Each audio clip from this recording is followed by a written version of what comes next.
domain that I looked at was mathematical expressions. This had a lot of promise. In emerging technologies such as the math input panel, which is built into Windows 7, actually has technology where you can ink on a computer and it can convert it into a standard MathML format.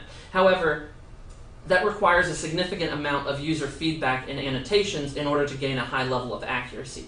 While that's suitable for one user who might want to input a complex mathematical expression into their computer, having to have the instructor do that for 30 or 100 students, annotate every one, that's simply not there. In the future, with Windows 8 and improvements of this technology, it would definitely become more of a reality.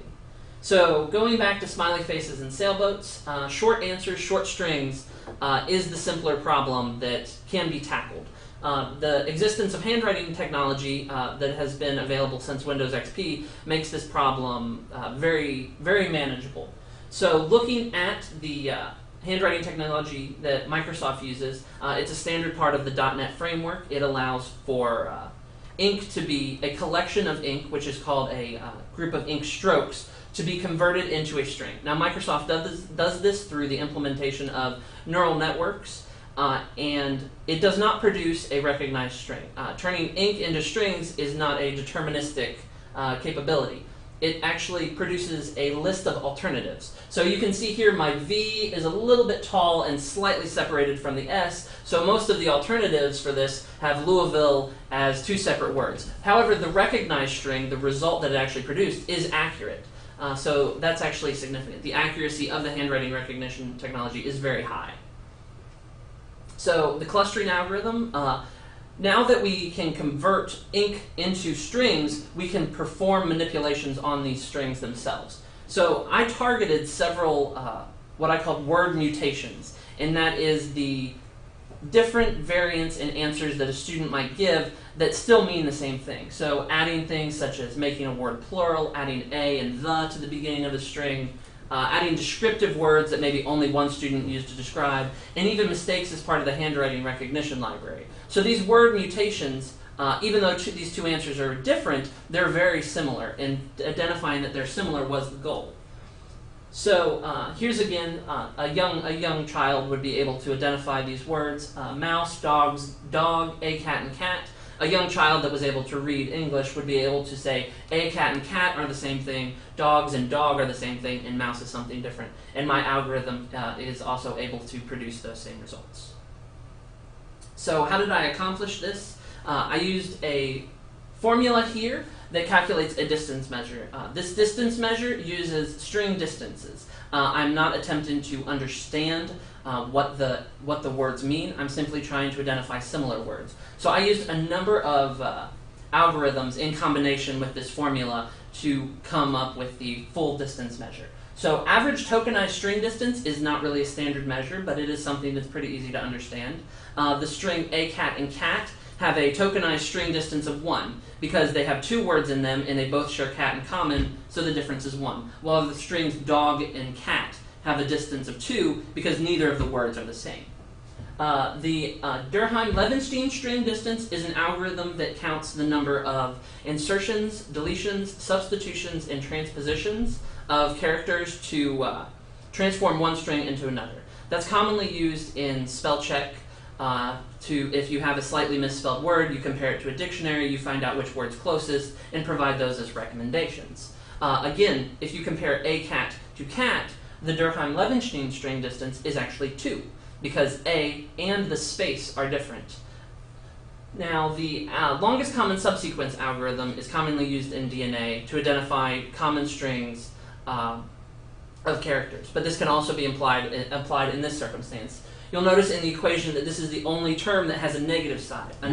Why is that? It's a measure of similarity. So where a cat and cat share the word cat in common, they have a similarity of 3, where the other measures are measures of distance. So the negative sign counteracts the Durkheim-Levenshtein. You might, I was going to ask you about that. You might want to put a sentence or two in the explanation for non-experts.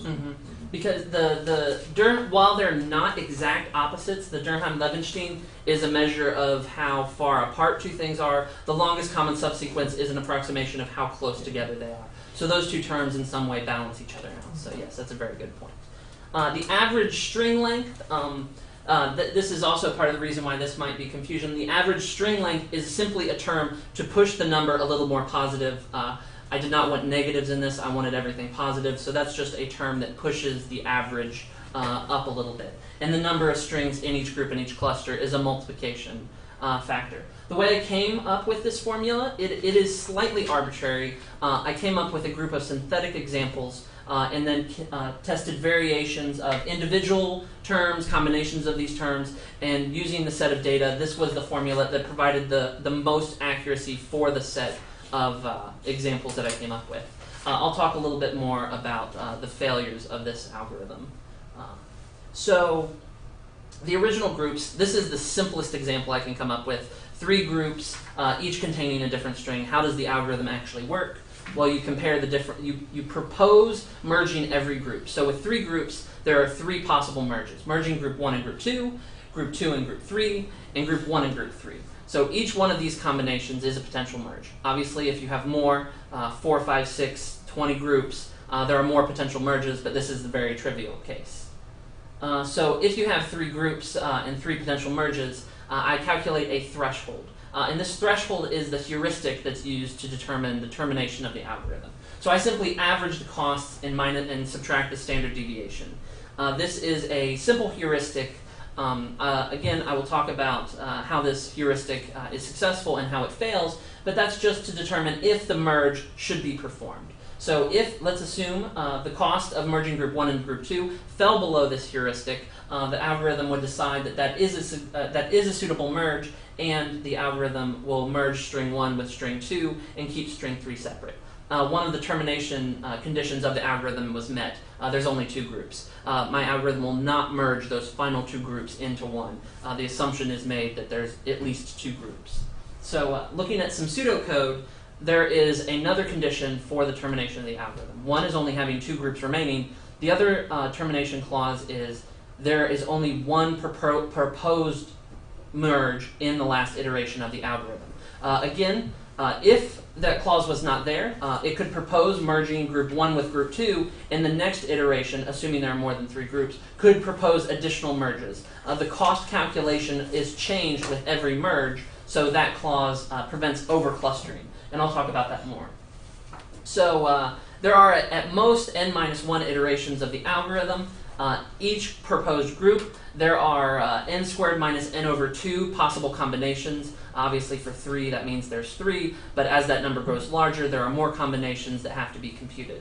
Additionally, there are m squared minus m over 2, the cost of comparing the number of elements in each group. As the group goes larger, that cost increases. So as you merge group together, one cost goes down, but as the number of items in each group goes up, another cost goes up. And to finish off the pseudocode, it calculates this threshold, counts the number of elements below the threshold, that's for the termination clause, and if the minimum of the merging 2 groups is below the threshold, the groups are merged. So here's another summary of the cost calculations. Again, n squared minus n over 2. An important thing to note here is that the potential merges could be a memoized algorithm. I'm using a naive approach, so there is another chance to memoize the algorithm and optimize a little bit. The longest common subsequence in Durkheim-Levenshtein string distance algorithms can actually be very expensive algorithms to run. These are the expense comes at very long strings. Luckily, I'm dealing with short answers, and by definition, short answers are short. A student would not be able to write a significantly long string on the panel itself, so we can assume those are short. And also, I've memoized these algorithms for performance, but it didn't make that big of an impact. So, evaluation. So one of the best ways I can evaluate the success of this algorithm is actually by demonstrating the failures. So there are interesting failures of when this system simply breaks down and does not work at all. And those really demonstrate the power of this type of approach. In this case, I'm using the words 1 through 10. So these are the words 1 through 10. If you gave a list of words on a sheet of paper to a human, here are the words 1 through 10, please divide these into groups. The person would probably look back at you with a confused look and say, I have no idea what you want me to do. These are the numbers 1 through 10 in word form.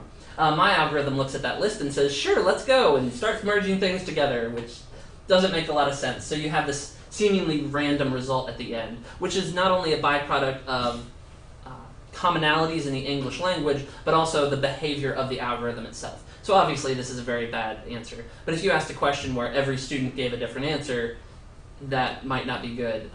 That's obviously not a good use case for this type of software.